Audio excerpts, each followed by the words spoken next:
been meaning to have this conversation for quite some time, but I haven't, and now we're here. I fear that a lot of people have either ignored or do not understand the main problem that Kendrick has with Drake. And in that vein, they are essentially becoming mini Drakes in this beef. Let me two things that I'm about to say. I am under the full understanding that it might not land very well, but I'm hoping that if I explain myself well enough, we can take this portion of the argument and see it for what it is. But I am open to this not landing very well, and I am open, willing, ready, and able to explain myself further if need be. Okay? Kendrick is a man who is famous for his words. Kendrick knows that words mean things. But I know for a fact that his main problem with Drake is not the fact that he truly believes that he's a PDF file. Which is why he's not making it a bigger deal than it is. Which is why the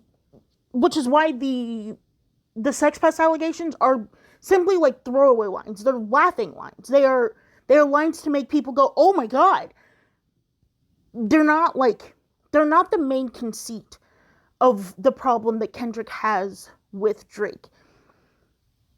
And the reason I believe that is because this statement about Drake being specifically someone who is interested in children only came up recently. And it only came up after Kendrick said during this iteration of the beef, "You and I can fight, all day and all night. Leave my family out of this. I won't bring up your family if you do not bring up mine. The minute you bring up my family, it's going to be problems in the street." Kendrick said that in 3 of the diss tracks before Drake released Family Matters, which was before Kendrick released Meet the Grams, right? And Family Matters is essentially Drake disregarding everything that Kendrick said previously during this iteration of the beef and basically throwing it back in his face. So at that point, Kendrick was just like, "Okay, gloves off. You want to talk about my family after I explicitly told you that that's the one thing that's off limits? I'm going to ruin your life." And that's what he did. It's not that I don't think that Kendrick doesn't believe that Drake is a sex pest. It's that I don't think he believes that it is. I think he's over exaggerating that point. Okay? ¿Cómo se dice? The reason that the PDF file allegations came up initially, right? Or at all, is because Drake said that he believed that Kendrick's wife was unfaithful and that at least one of Kendrick's children is not his, right? He believes that at least one of the kids is his business partner and best friend, right? And he also said that he believes that Kendrick is putting hands on his wife. Those are 2 things that we, as a people who understand and consume Kendrick content, we know that is way out there, right? That's an insane thing to say about another human being, especially Kendrick Lamar. That's an exaggeration of a rumor that was put out, right? Right.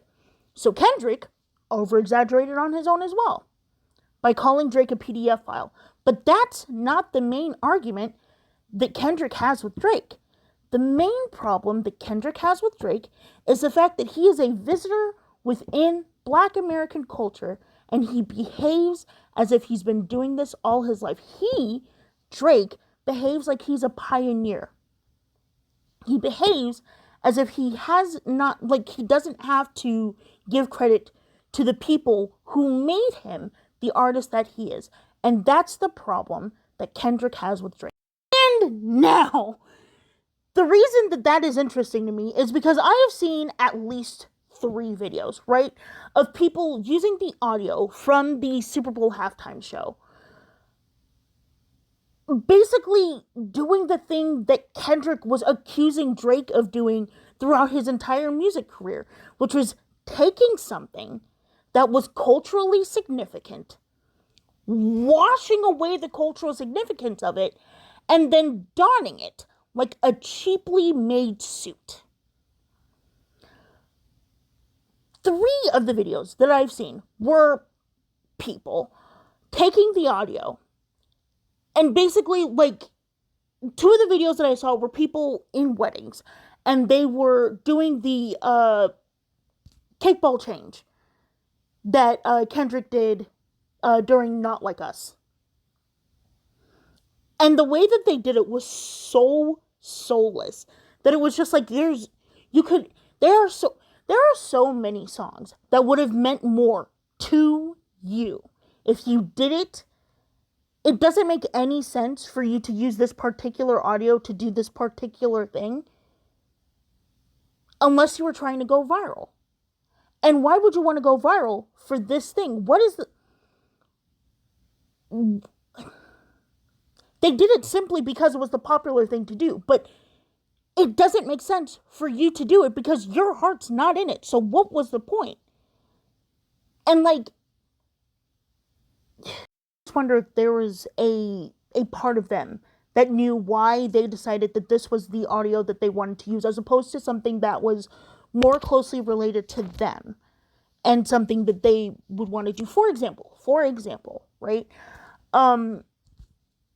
If I were in that position, right, and me and my bridesmaids were going to march in, or we're going to do like a viral TikTok to a song, I probably wouldn't choose a song that has no significance to me.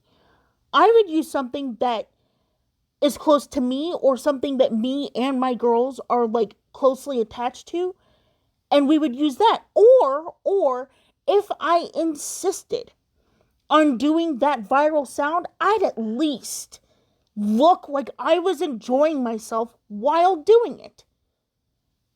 It almost feels like it's a cash grab that you're doing it, or like you want to be a part of something that you clearly don't understand. And in that sense, you are essentially Drake.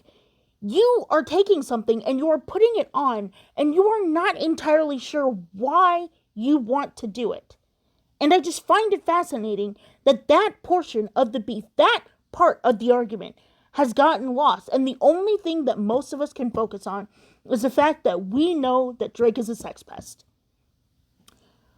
Which, all things considered, yeah, of course.